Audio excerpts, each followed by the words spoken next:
Hey guys, welcome back to the Full Grip. My name is Daryl. Today we're going to be playing Jeskai Heroic.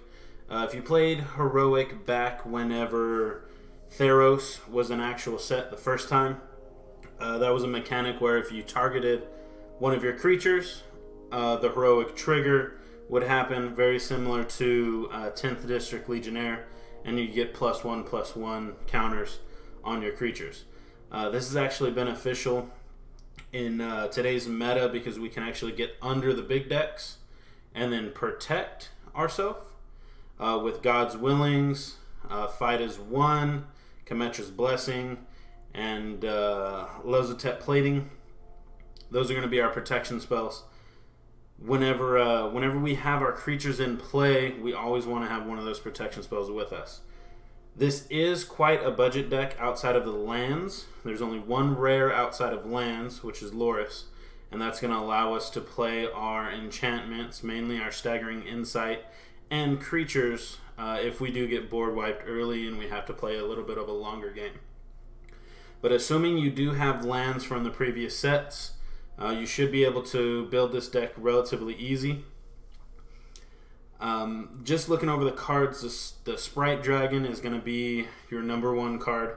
Sprite Dragon with Staggering Insight is going to be what you want on the battlefield, protecting it at all times.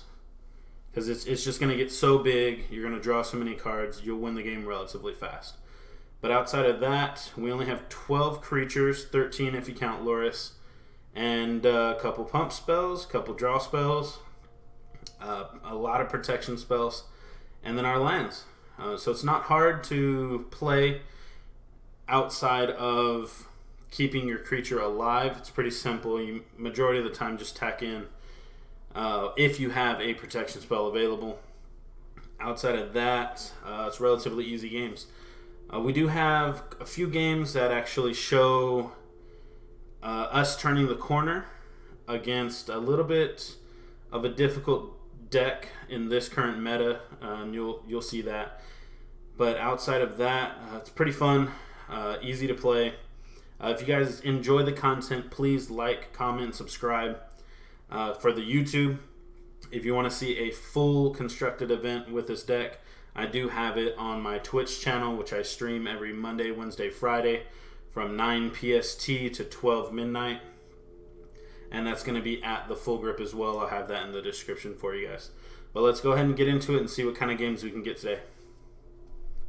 And you have to go down and fight for the like deer style head that you can put in your house. Is it similar to that? The scrolls? Yeah. 3 losses. No, those losses, those push-ups only come in with Call of Duty. Oh, so it's not. That's different.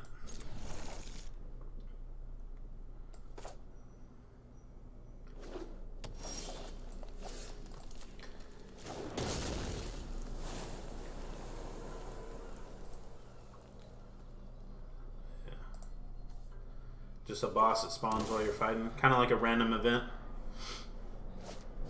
And yeah, Mike, he does, or she does do that to me. She keeps me honest. Keeps me honest for sure. Alright, pay 2, get him out.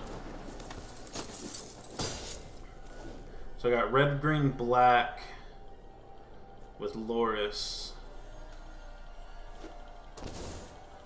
And all the games. Now I can't do them on cam because that's it's not going to be good for me.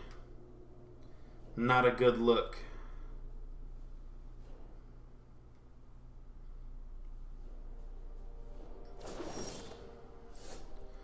Alright, so I don't know what this person's deal is. I don't know why they're destroying lands like that, but this is the type of person I don't want to play against. So I'm going to just put out some additional damage and let him do what he's going to do. Eventually he'll have to take care of the creatures.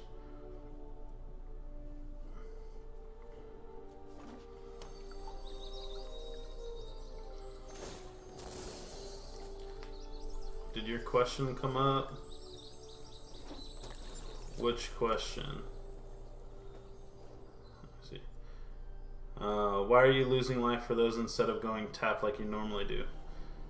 So in this -3, yeah. So lands have there's different type of lands that come out. These what you see down here, these are called, they call them pain lands. So with it, they can come in untapped if you pay 2 life, or it comes in tapped. So it kind of depends on if you need it or if you don't need it for that turn. When I was playing with Fires of Invention, that had the wording on that card doesn't mean you don't physically tap your mana, you just have to have enough mana to cast it. So in that style of deck, the cards are just out there. I'll put them all tapped at the end of the day.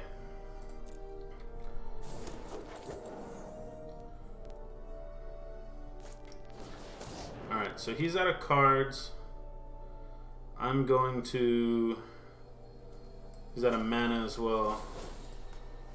I'm going to Defiant Strike and let him get rid of that. And I'm also going to opt so that I can find some white mana, which is I need.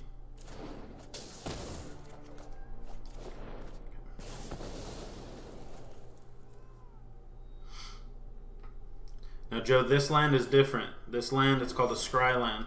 You can put it out and you'll scry and you'll look at the top card of your library. And you can either decide if you want to keep it or not. That's fine. And I'll go ahead and do that because I need the white mana. And I need that white mana as well. So, yeah, there's I don't know, 5 different type of lands that have, God, this dude is really pissing me off. But the fact that he's out of cards. Nothing in hand. He can only play the Loris next turn. Yeah, it gives him lifelink. But he doesn't have... He has this that he could play. But if he doesn't kill my white land, then should be able to do some work. Okay, white land.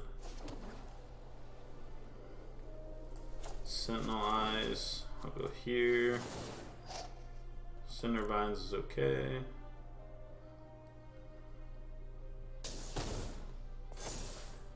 Don't need that one. Okay. 4/4. So this puts him in a bind. If I protection here, if I protection from...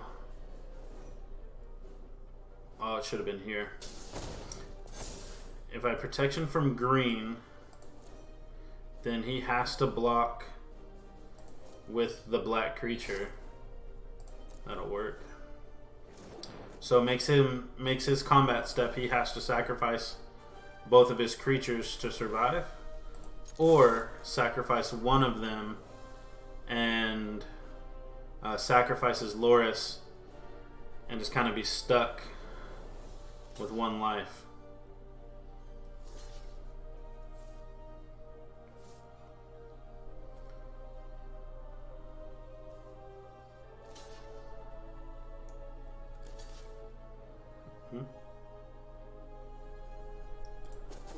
Difference between white and red. So look at this card here. This is 1 mana of any color and 1 blue mana. So that's where you get your color distinctions as far as mana costs on cards.